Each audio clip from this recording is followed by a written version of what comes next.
What's up, everyone? This is Destroyer229, and welcome back to the Bird and the Beast. Now, last time we joined the Bandosian side in this conflict, and we spent most of the time just talking to various individuals. In this episode, we're going to finish talking to every person who's of importance here in the Bandos camp, and I'm going to show you guys what I've learned to be my kind of how I'm going to run things when it comes to like getting renown and working on the caravans. Now the caravans are a timed process. Like about every 10 minutes or so, a new convoy will spawn into the world, and they'll be going out looking for divine energy spots, just random spots. Usually it'll take about 3 stops before they'll find what they're looking for, and then they'll gather divine energy. The point of the caravans being that if you are supporting that side, then you can either A, if you have PvP enabled, kill the players and try to stop them from disrupting you. B, healing your teammates, or bodyguards really. Or C, gathering the divine energy to help speed up the process. However, if you're attacking the caravan, then what you're going to need to do is to destroy the bodyguards and then attack the caravan itself. You're also going to want to stun the diviners. I'll show what all that means later on. But for right now, let's go ahead and talk to the other personalities here. Oh, hey, there's a voting board. I didn't even notice that before. But let's go ahead and talk to the record keeper. Hello there. How can I help? What can I do here? They call me the record keeper, and I keep this war ticking over. I keep track of the plans to upgrade our forces. I'm also in charge of hiring fighters to bolster our number. Since it'll be you out there doing the killing, I need your advice on both. I'll have new fighters to choose from, and new upgrades every 5 days. We'd also like your input on overall strategy, which you can check on the strategy board over there. Okay, so tell me about yourself. Give it a moment. Come on, it usually isn't this bad. I was born in Relica. Yes, you think it's strange for a Fremennik to be for Bandos rather than Gothics. But I'll tell you this much. The only balance a Daggermouth ever respected is the balance of an axe. Everything about the life of our people comes down to one thing. Strength. It is through force of arms and strength of will that we survive day to day. Let the other Fremennik follow what's left of Gothics if they will. I'm for Bandos and his one undeniable truth. Okay, well, I'd like to see directions for the next upgrades, if you will. Okay, so these are similar to what we saw in the Battle of Lumbridge. What improvements to your faction's convoys would you like to see? So either on the left side, we have better bodyguards. One bodyguard in your faction's convoys will be exchanged for an upgraded version, or a better diviner. One diviner in your faction's convoys will be exchanged for an upgraded version. There's a micro change option, which I can't really select, and I didn't actually get to see these votings before, but apparently there was another vote that came in, since it technically is been 5 days since it's been released. And that's that Bandos hold on. What both sides chose was that they wanted to collect divine energy 10% faster. So that means that they'll have a better chance of succeeding in getting the divine energy back. So let's see, better bodyguards or better diviners? I'd actually go for the bodyguards, just because diviners are relatively easier to just stop, because you just need to stun them. Whereas a bodyguard will cause players to have a little bit more trouble.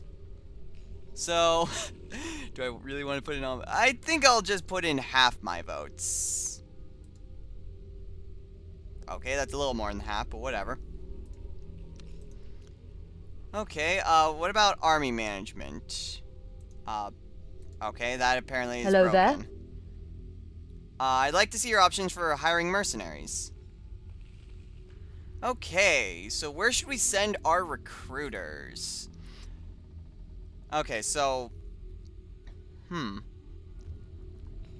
So our current stat... I'm just trying to look at this. This is the first thing I've seen, but apparently this replaces the Duke's Dilemma. Okay, so send the recruiters either to Falador, which has more bodyguards but no ambushers. Vrock Slums, more ambushers but no morale.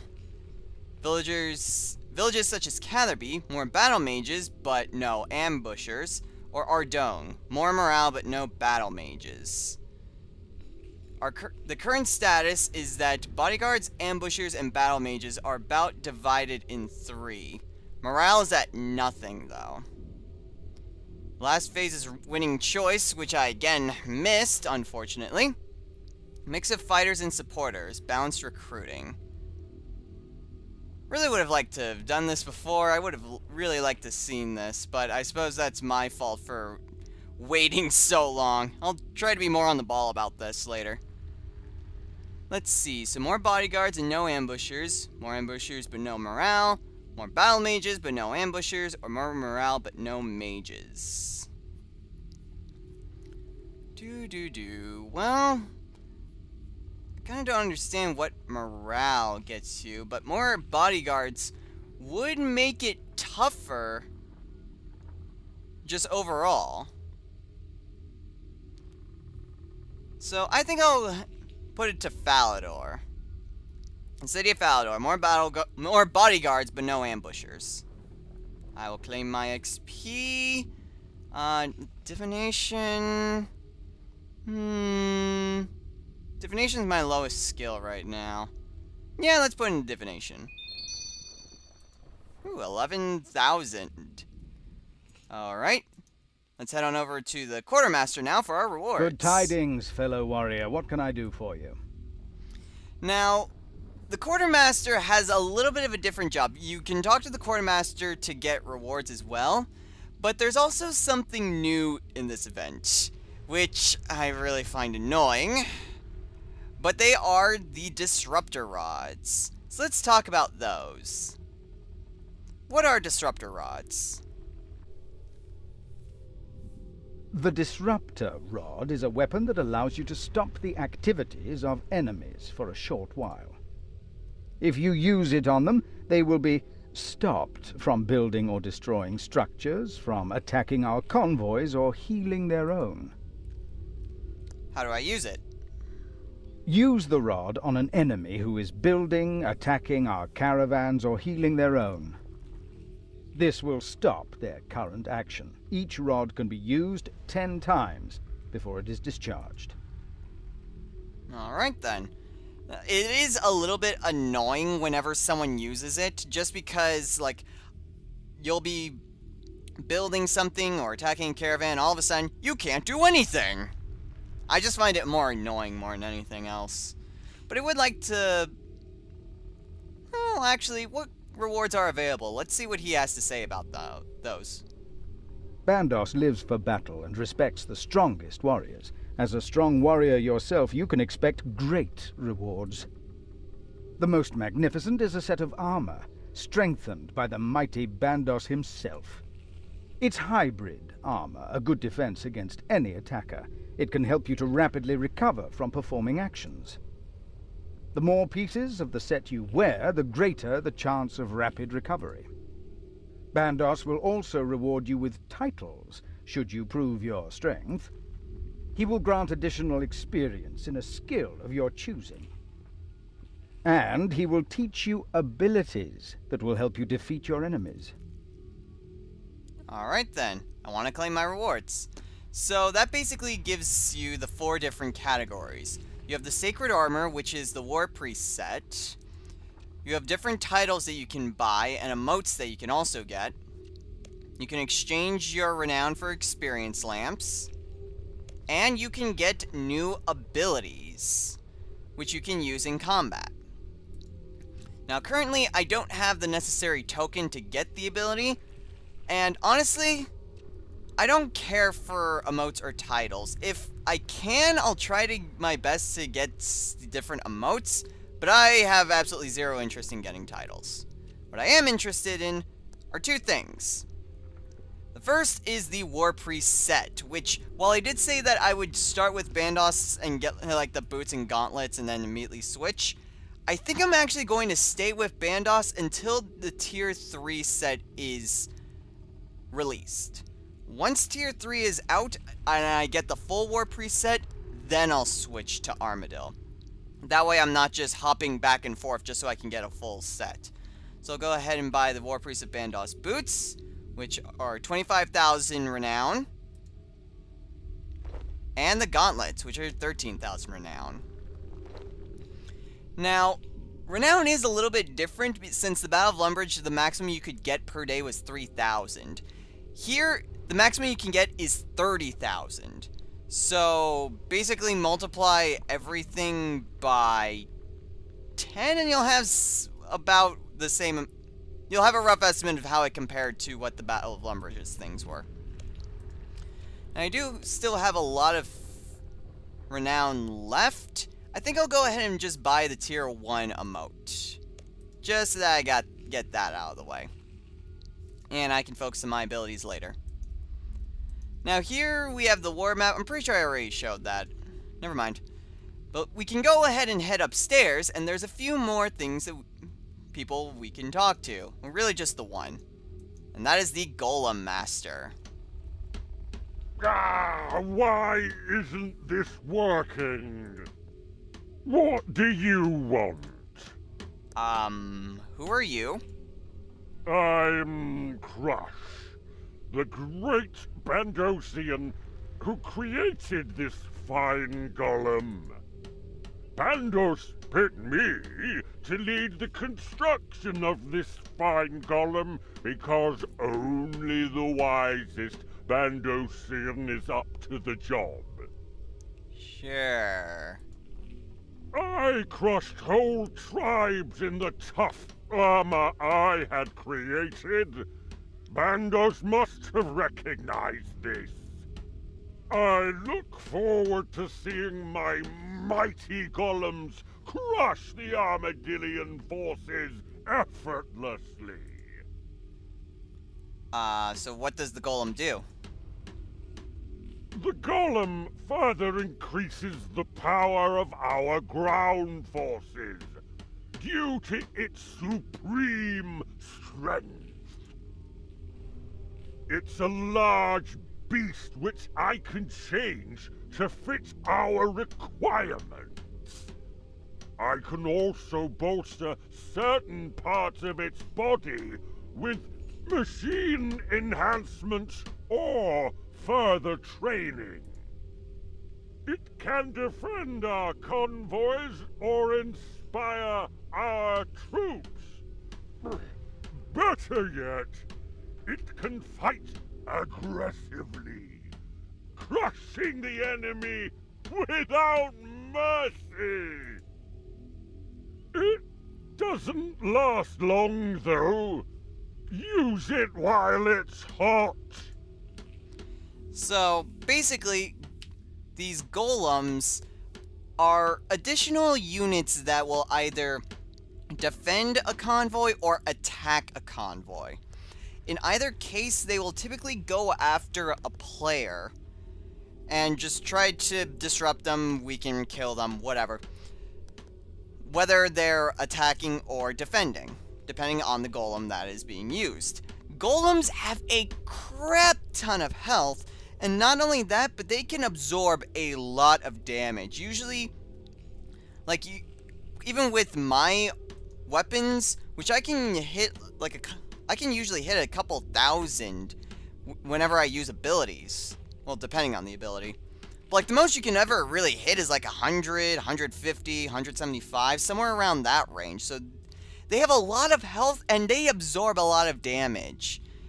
However, they only last 2 hours, which is actually a pretty respectable amount of time. So can I get involved at all? Yeah. I need guidance from the warriors of Bandos. I can't get on the field, and I need to tweak this golem to meet the battlefield's needs. As I put up parts of the golem, you say what direction I should take each part. Should it be aggressive or defensive? The more renown you gain from Bandos, the more you can help. Don't fret if it doesn't go the way you want. I'll remember your protests when creating the next golem. I guess that was just a holding spot, and then it just kind of left to go in the battlefield. Interesting. To have your say, just look at this golem here and make your choice. Okay, so what options do I have? You need to tell me how to make the head, arms, body, and legs of the golem. There are several ways I can make each part, and you can view these before saying what you think's best. These options define how powerful the golem is, whether it's aggressive or defensive, how long it lasts, and whether it has a special attack. For example, if we want to show the enemy who's boss, we might make the golem aggressive, so that it crushes their convoys. Good use of a golem can turn the tide of a battle. Okay then, so let's go ahead and see what the golem does. That's all. Get out of it! I'm working. Well, thank you for your pleasant goodbye. Okay. Your golem has been recently completed. You must wait until its lifetime expires so you can start constructing the next one. Oh, okay. So apparently, once a golem is activated, you can't change anything. But if it's free, then you can actually mess with it. Okay, well, I'll see what I can do more about that in the next episode. So that's all we really have on the first floor here, but there is another floor that we can go up, assuming there are the stairs. And this level has the head diviner, the chief engineer, and Bandos himself. So let's go ahead and talk to the head diviner. Glory to Bandos! What do you want? I have some questions about you. What? Who are you? I'm Devosi, the head diviner of the Bandosians. I use divination to locate the power that will smash those who oppose Bandos. I am wise, but I still have to practice constantly so that I can serve our great big high war god. So where are you from? I am from the wilderness. I was a bandit before Bandos noticed my talent. My men and I roamed the wilderness, killing the weaklings who'd wandered too far, helping ourselves to the spoils. Bandos honored us by asking us to join his army. He saw greatness in me and chose me to be his head diviner. I will follow Bandos until the bitter end. So why do you follow Bandos then? He's the biggest of the gods, and the strongest too. He must know what he's doing if he has drafted me into battle. Sure, sure. Bandos wants a world where only the strongest survive. This allows us all to discover our true potential. The wise can use our skills to improve warfare and stomp on the weak. Okay, well, that is a little... That last bit seemed a little contradictory. I mean, the wise helping the strong, even though the strongest survive. I don't know. I have some questions about divination, though. Ask, and I shall answer. I know quite well what it is, but what is it? Divination is about retrieving the essence from wisps that float out of the ground. You may have noticed them around the world. From wisps, you get energy. From energy, you get things like portents, signs, and divine locations. They make me at least 2 or 3 times better in battle. We're using the energy to make something bigger. A weapon to destroy Armadil for the glory of Bandos. We call it the Scarecrow. Why are you using this divine energy? I'd rather not say to just anyone.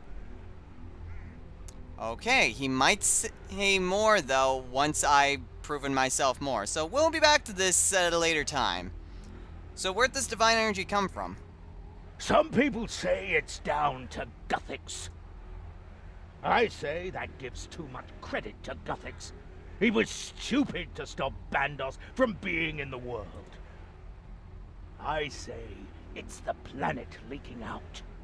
The Battle of Lumbridge tore open the world, and now it's bleeding. Now we're using that lifeblood to help Bandos become ruler of the gods. What is something interesting is the fact that divination energy is a combination of a lot of things. Part of it is Guthix's life force, part of it is the Edict's barrier, basically the barrier that prevented the gods from coming back, and part of it is the Animae Mundi, which is basically the life force of the planet. So it's actually a combination of all those. I have questions about that big siege weapon that you have there.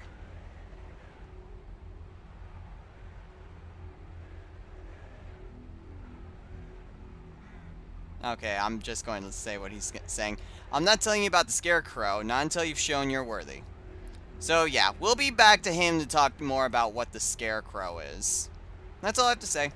Get divining. Victory for Bandos! Alright, so what does the Examine thing say? Huge weapon powered by divine energy. Alright, so let's go ahead and talk to the Chief Engineer. Your courage in battle has been recognized by Bandos. How can I help you? How's the battle going? Our warriors out there are too weak. We're at a stalemate with the Armadillian forces. Show them the strength of Bandos by wrecking their convoys. I wouldn't say you guys are at a stalemate. Currently, what the bar says, Bandos' current divine energy count is 2,365,959. Armadil's is 4,498,368. So Armadil's leading by about 2 million. He's winning about 2 to 1 in divine energy count. Can you tell me about the gods? What can you tell me about Bandos? Bandos is the strongest of all warriors. When he wins battles, he doesn't win by margins. He wins by great distances. He is a master strategist. He can turn certain defeat into a rout. And the troops die, knowing that they supported the great god Bandos. The devices I create are used by Bandos himself, and I am proud to serve him in the ultimate victory. And that is something interesting. Most people see Bandos as like this big brute just using pure strength to crush his enemies. When in fact, Bandos is actually very intelligent. He's very smart. He's a great strategist, for one, according to what the chief engineer said. And he actually does use that to help strengthen his troops and to attack others. So what can you tell me about Armadil? Armadil's under the impression that the gods can exist in peace. Sounds like madness to me. War thrives. That never changes. Armadil has only failed in the past. He doesn't understand what it's like to win. Do you want someone on the throne who has never tasted success? Once Bandos defeats him, there'll be no place for his weakness in this world. Interesting. Although that is kind of the reason why Armadil is even participating in this battle, is the fact that he knows negotiations doesn't work. He still wants peace, but just talking isn't going to get results. He's failed way too many times in that. So what can you tell me about Guthix? Guthix did all he could to dodge war. If he were so strong, so ancient, then why did he only delay the other gods? He must have known the storm he was brewing. People see him as great, but I see him as a coward. The weak always die, eventually. I suppose that is something interesting. However, Guthix didn't really have... He had a tremendous power. He had the power to banish all the gods. But he didn't have the power to destroy the gods. Really, to take the life of a god gives the individual the power of the god. That's how Guthix got to godhood. That's how Zamorak got to godhood. That's why it's debatable whether or not Siliske has achieved godhood. Is the fact that Guthix would just gain more and more power, and he didn't want that. He just wanted mortals to live in peace without the influence of the gods.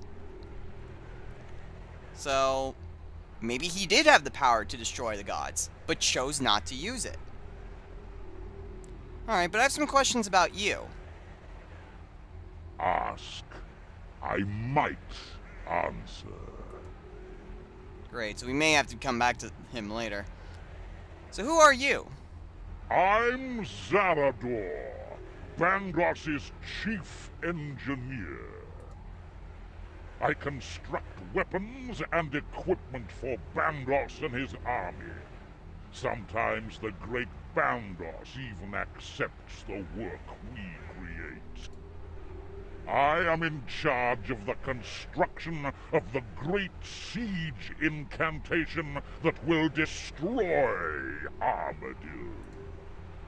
I look forward to its completion, when I can watch the destruction of Armadil from the tower.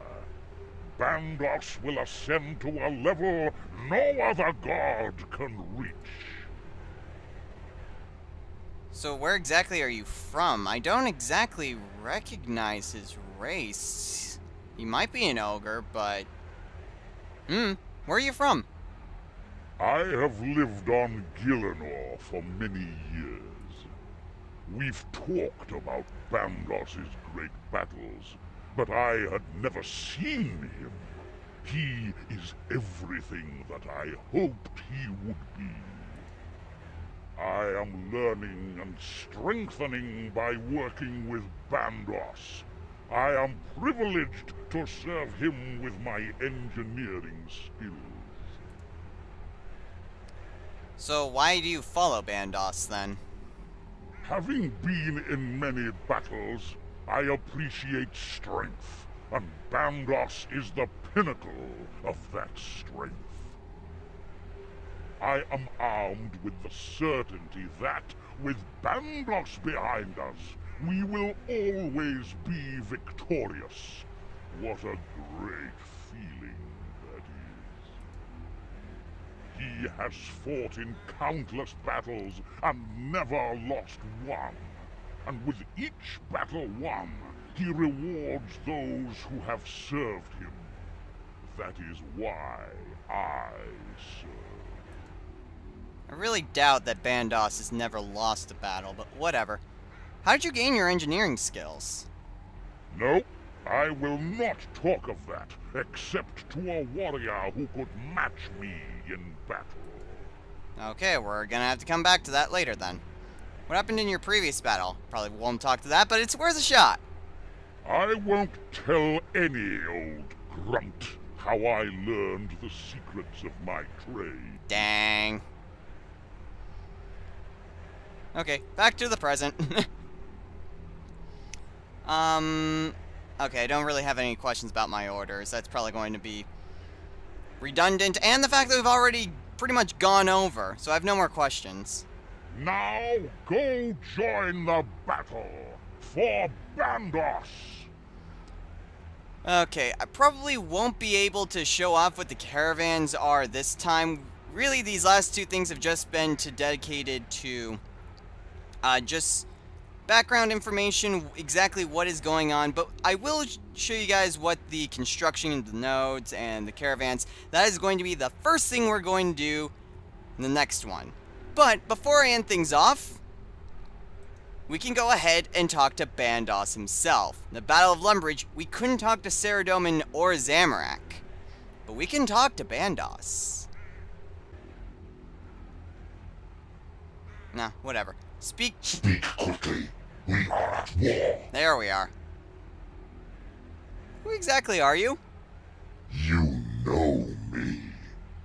You destroyed my avatar with Zanik. Prevented me from reclaiming my Dorgashun tribe. Okay, what he speaks here is a particular quest line. It's called the Cave Goblin quest line. For a quick summary, you, the adventurer, and a cave goblin adventurer named Zanik basically try to foil the plots of an extremist organization called the Humans Against Monsters, or HAM. Towards the end of the quest series, it's revealed that Zanik is a chosen commander picked by Bandos himself to unite the Dorgashian tribe, which are the cave goblins, and to basically unite them under Bandos again, since they fled from Bandos during the time of the God Wars. In the quest line, Bandos uses Zanik as an avatar.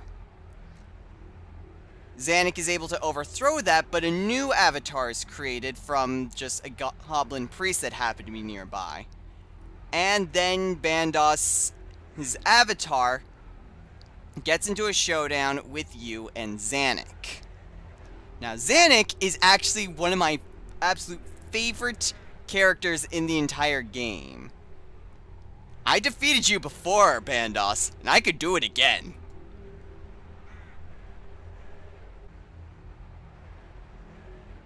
Well, I see you still have your spine. Forget your goblin friends cowering in their caves. You belong in battle. I am Bandos, or the Big High War God, if that is your preference. I am the last of a long-dead species, a proud warrior race who valued fighting to the death. And die they did. I emerged as their champion. I have come to this world with a simple proposition. Let the strongest rule the rest. The other gods are hypocrites. To get what we want, we have to be strongest. They won't admit it, but I tell it how it is. I am not like other gods. Beneath my banner, you fight or you die. There is nothing else. Prove yourself in blood and fury, and your rewards will be great. Fail, and none will mourn you. Armadil is deluded. He believes that gods and mortals can exist in peace. A foolish notion. Where there are gods, there is envy. Where there are mortals, there is fear. Gillinor is drenched with blood. War will rage across this world until, finally, it is rent asunder. Gods may be envious, but mortals aren't all fearful. Tell me about your long-dead race, though. I would like to know about it since we know very little about Bandos, actually. I was born knowing only war. Glory came from the number of notches on your axe. On our world, you trained as soon as you could hold a blade. In your 10th year, you were considered ready for combat. I was a cunning child, and became strategic advisor to my clan's chief. Together, we wiped out dozens of other tribes. In my 10th year, I challenged my clan leader to single combat. When I gutted him, the warriors of the tribe exalted me as warlord. The other clans fell to my great strategies, and soon no foes remained. But peace did not become us. We fought each other. Champion after champion fell, until only one was left to challenge me. He failed. Okay. I would like to ask more about that. Let me go ahead and just skip the dialogues here. Do. Well, I Skipping. Armored where there are gods given up. That's actually really funny. Oh, okay, I guess there isn't much more than that. Okay, well, it was just hilarious to just hear Bandits going, I, Armadale, I. Alright, tell me about your followers. You may think that I consider my followers expendable. Yes, actually. But they are only expendable if they are weak. If they prove to me that they are strong, if they survive, then they are rewarded. It is as it should be. The strong are given glory, and the weak die trying. My followers accept this. They understand this simple, cruel truth. They are willing to die for their chance to stand at the top of the pile. They are weapons until they prove that they are soldiers. You can't use people like that. I mean, for one, the weak can grow to become stronger, but if you crush them immediately, then they don't get a chance. Not to mention, these are people's lives you're talking about. Then fight me! There is nothing more hateful than sulking. If the world is not as you wish, bend it to your will. Alright, so why should I follow you then?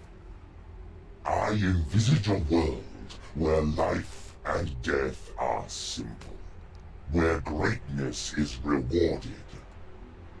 I see a world where there is no need to flatter and deceive, where power is there to be taken by those with the strength to do so. My philosophy is simple. Strength is all. Not only do the fittest survive, they are rewarded, and they govern for as long as they can hold onto power. If you are weak, you must become strong. Only then are you on the path of greatness. Perhaps you are strong enough. Join me, and you will learn a clarity of purpose, without fear of being tricked or robbed of what is rightfully yours. Seems like a very basic philosophy. Join me and I'll make you strong. If you are not meant to be strong, you die. Pretty simple and brutal. So why are you fighting Armadil? Armadil believes the weak and the strong can live harmoniously. He believes that the strong will not desire dominion over the weak, and that the weak will be able to withstand the strong. Can you imagine Saradomin or Zamorak living in such a world? It's a dream, as floating and disconnected as Armadil's islands. And does he not lie?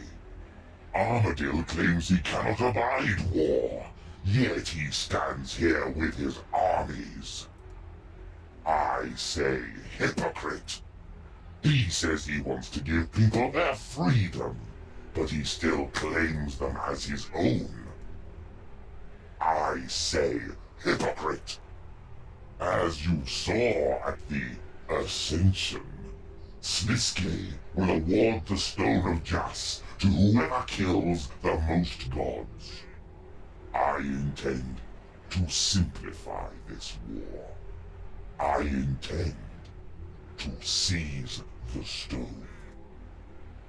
This is an opportunity to wipe out Armadil as a pure example that the strongest will survive. Alright then. To be honest, I would love to hear Armadil's take on this. I can understand that his frustration that none of the gods seem to listen to him. But I would like to hear about what he has to say about why he's going into this war full force. That's something, though, for another day. That's everything, Bandos. Get out on the field and bring me divine energy. Well, I apologize that this was once again another talking episode of The Bird and the Beast, but it is good to just get all of this done with and out of the way, just so that you understand a bit of what's going on from the side. Like the background story of Bandos and his other generals or commanders or whatever. And also about the little going-ons that would occur on the battle itself. But next time on The Bird and the Beast, we will go ahead and actually participate in both caravans, both what it's like to attack and to defend. In addition, I'll also show you guys what it means for the different nodes and what they do. So, be prepared for a very skilling and combat-based episode. So, until next time, everyone, take care.